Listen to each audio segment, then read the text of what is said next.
ay nene sana kurban oğlum. O ay nene o arkadaki kimiydi la? Ne az dur ne danışırdım yatımdan çıktı. He deyirəm ki az o gözüm kamaştı. Buradan adam başka yere gidemir. Deyirəm Allah seni can sağlığı versin. Biz 70'e çatanda o ne olacak hiç bilmirik. Yaxşı olarsınız inşallah. Çok bilinir ha cavanlığında çok güzel kız olmuşsan. Çok canlar yandırmışsan. Çok bellidir. O kızıl dişlerinden bellidir.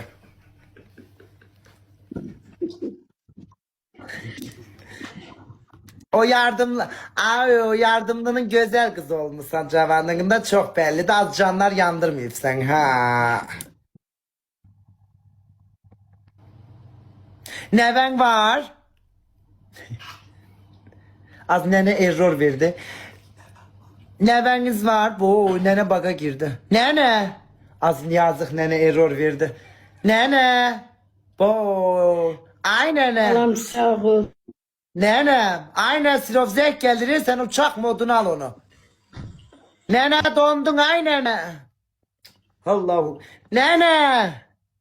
Oy ay adı neydi? Anagül. Ay Anagül. Anagül donersen. Ağız donersen. He indi düzeldi. Neçe neven var?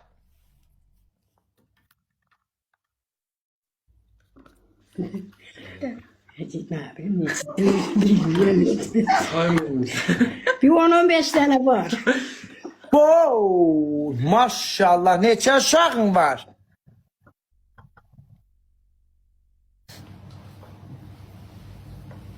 Az benim sesim geç gelir. Aynen nene yeniçin. Ne kadar? Oy Nasirov senin bu internetin. Hoy Nasirov aya mobil veriyek. Ha düzeldi az nenenin özü donurmuş. Aya yok nenenin özü donur. Az ele bilmem. Ekran internet pisliğinin özü böyle kalır. Yazık nene şokta da hayatında böyle bir şey mi görüp. Yazık nene şokta da hayatta bir 70 yılda böyle bir şey mi görüp yazık da. Yazığa gel krizi geçirir mi? Aynen ne uşağın var? Dört uşaq.